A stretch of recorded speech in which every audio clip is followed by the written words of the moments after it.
আছে কেন না বর্ষায় এত ইয়াদ উঠছিল।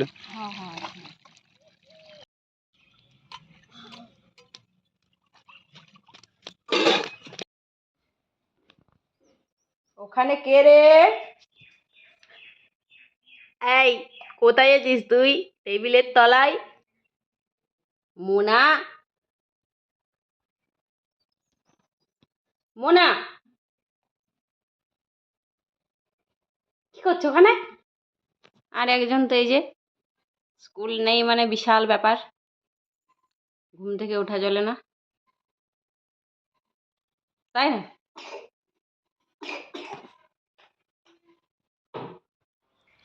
Hello friend, good morning, welcome back to my channel. কেমন আছো তোমরা সবাই? আশা করছি সবাই ভালো আছো আর আমরাও ভালো আছি। তো এই দেখো সকাল সকাল চলে এসছে জেলে। তো আমাদের হচ্ছে যে পুকুরে মাছ ধরা হবে, তো ওই জন্য জেলে এসছে। আর এই যে মাছ ধরার কাজও শুরু হয়ে গেছে। তো এই যে মাছ ধরা হচ্ছে। আসলে এই পুকুরগুলো থেকে না আমাদের বাড়িতে সারা বছর মাছ খাওয়া হয়। তো যেহেতু হচ্ছে যে ওই পুকুরের জলটা পুরোটাই শেষ করা হবে, পুকুরের মাছগুলো শেষ করা হবে, তো ওই জন্য পুরো মাছটা মানে বাকি যে মাছ আছে সেগুলো সব ধরে ওগুলো বিক্রি করে দেওয়া হবে। তো ওই জন্যই সকাল সকাল এসছে জেলে। আর হচ্ছে যে কিছু মাছ ধরা হয়েছে আর এখনও মাছ ধরার কাজ চলছে। তো দেখো কীভাবে জাল ফেলে পুকুর থেকে মাছ ধরা হচ্ছে। তো মেশিন বসিয়ে তারপরে পুকুরের জলটাকে অনেকটাই কমানো হয়েছে, তারপর মাছ ধরা হচ্ছে। আর আমাদের এরকম দুটো পুকুর রয়েছে। তো একটা পুকুর একটুখানি ছোট আর এইটা একটুখানি বড়। তো যেটা ছোট পুকুর ছিল ওই পুকুরের মাছগুলো শেষ করা হয়েছে। তো ওটাতে আবার বর্ষার সময় নতুন করে বৃষ্টি হলে নতুন করে জল হবে। তো ওটা পরে আবার ওটাতে মাছ ছাড়া হবে। আর এই পুকুরের জলটা শেষ করে তারপর এটাতেও নতুন করে মাছ ছাড়া হবে। তো এই পুকুরটা হচ্ছে যে একটু বেশি বড়, তো ওই জন্য এটা একদিনে মাছ ধরা শেষ হবে না। তো যাই হোক এভাবেই ধরা হচ্ছে। তো আজকে আমি একটা জায়গা যাব।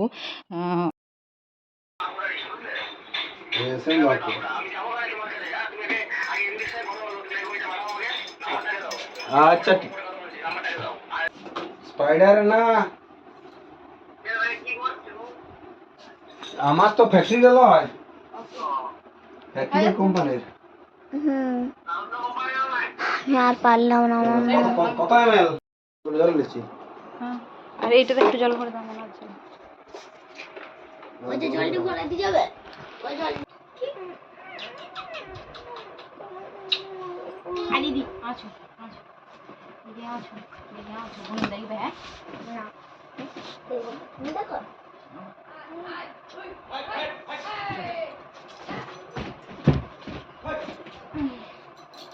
বন্ধুরা, এই দেখো আমি একটু বাইরে বেরোচ্ছি, যাব একটা জায়গা। তো ওনাকে আজ নিয়ে যাচ্ছি না। এখন বাজছে হচ্ছে যে 11টার মতো বেজে গেছে। তো প্রচণ্ড রোদ বাইরে, তো ওই জন্য মোনাকে নিয়ে যাব না। তো ও থাকবে আর অমৃতাও থাকছে ও ঠাম্মির কাছে। তো এই দেখো মোনাকে রেখে দিয়ে যাচ্ছি, সনুকে রেখে দিয়ে যাচ্ছি, মানে অমৃতাকে।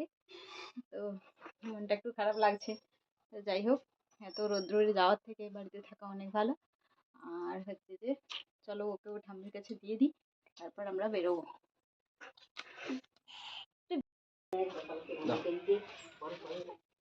নিচে বাক্সটা।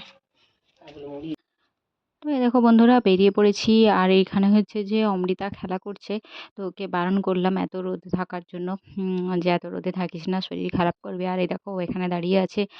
আর যেহেতু প্রচণ্ড গরম আর প্রচণ্ড রোদ, তো আর আমার দেরিও হয়ে গেল অনেকটা। তো একটু তাড়াতাড়ি যাওয়ারই চেষ্টা করব। তো এটা হচ্ছে যে আমাদের গ্রাম পেরিয়ে যে জঙ্গল রয়েছে, তো এটা জঙ্গলের রাস্তা। আর এই দেখো এখানে হচ্ছে যে প্রচুর শালের গাছ রয়েছে। তো এই জঙ্গলটাই পুরোটাই শালের জঙ্গল। তো দেখতে খুব ভালো লাগে। আর যখন শাল গাছে ফুল হয় না তখন খুব সুন্দর সেন্টও হয়। তো খুব সুন্দর লাগে গন্ধটা। আর এই কাঁচা রাস্তা পেরিয়ে হচ্ছে যে আমরা বড় রাস্তায় গিয়ে উঠবো। তো এই দেখো এখানে চলে এসেছি। এখানে হচ্ছে যে আমার কিছু জেরক্স করার ছিল, তো জেরক্সগুলো করে নিচ্ছি। আর তার সাথে হচ্ছে যে মোনার যে অন্নপ্রাশন হয়েছে, তো এই স্টুডিও থেকেই করা হয়েছিল। তো ওরা এখনও পর্যন্ত কোনো ফটো বা কোনো ভিডিও আমাদেরকে এখনও দেয়নি। তো ওই জন্য ওদেরকে বলছিলাম যে কখন দেওয়া হবে। তো ওরা বললো যে আর একটু দেরি হবে। তো যাই হোক দেখো এখানে সমস্ত কাগজপত্র গুছিয়ে নিয়ে জেরক্সগুলো নিয়ে তারপরে আমরা বেরিয়ে যাচ্ছি। তো আমার প্রায় জেরক্স করা হয়ে গেছে। তো এবার হচ্ছে যে বেরিয়ে যাচ্ছি। তো আমরা রোডে উঠে পড়েছি। তো এখান থেকে খুব বেশি দূর নয় কলেজটা, ওই মোটামুটি 10 কিলোমিটার হবে। তো হচ্ছে যে আমি কোন মানে কোথায় ভর্তি হয়েছি সেটা তোমাদেরকে বলি। সেটা হচ্ছে যে আমি ডিএলএড কোর্সে আবার নতুন করে ভর্তি হয়েছি। ডিএলএড কোর্সে ভর্তি হওয়ার আম জন্য হয়তো অনেকে ভাবতে পারে যে আমি আবার কেন ডিএলএড কোর্সে ভর্তি হলাম। আম যেহেতু দুটো বাচ্চা, একজন তো একেবারেই ছোট। কিন্তু সেটা নয়, আসলে পড়াশোনার কোনো বয়স হয় না, প্রথম কথা। দ্বিতীয়ত হচ্ছে যে অমৃতা যখন হয়েছিল তখনও আমি বিএড কোর্স করেছি, তখনও আমাকে অনেকটাই স্ট্রাগল করতে হয়েছে। আর মোনার ক্ষেত্রেও আমাকে অনেকটাই, এই ক্ষেত্রেও আমাকে অনেকটাই স্ট্রাগল করতে হবে। কিন্তু কিছু করার নেই, আমাকে কোর্সটা করতেই হবে যেহেতু আমার এতদূর পড়াশোনা করা রয়েছে। আর আমি যে প্রাইমারি পরীক্ষাগুলো হচ্ছে ওই পরীক্ষাগুলো আমি দিতে পারছি না। তাছাড়াও হচ্ছে যে আমার দুবার টেট পাস করাও রয়েছে। তো এই জন্য আমাকে সবাই বলল যে তুমি একবার কোর্সটা করে নাও। তো কলেজে আমি কথা বলে দেখেছি, ওরা বলেছে যে খুব বেশি একটা ক্লাস করতে হবে না। তো এই জন্যে এখানে আমার আবার নতুন করে অ্যাডমিশন নেওয়া। তো যাই হোক, কাজ কিছু হলো না, তো বাড়ি ফিরে যাচ্ছি। তো বন্ধুরা, আমি একটু আগেই এসেছি। আর হচ্ছে যে আসার পরে দেখছি যে মোনা ঘুমোয়নি। তো বাড়ি থেকে ফোনও করেছিল অনেকবার, কিন্তু হচ্ছে যে আসার উপায় ছিল না, ওখানে হচ্ছে যে লিঙ্ক ছিল না। তো যদিও কাজও আমার হয়নি, কিন্তু তার সত্ত্বেও অনেকটা টাইম আমার ওখানে বেরিয়ে গেছে।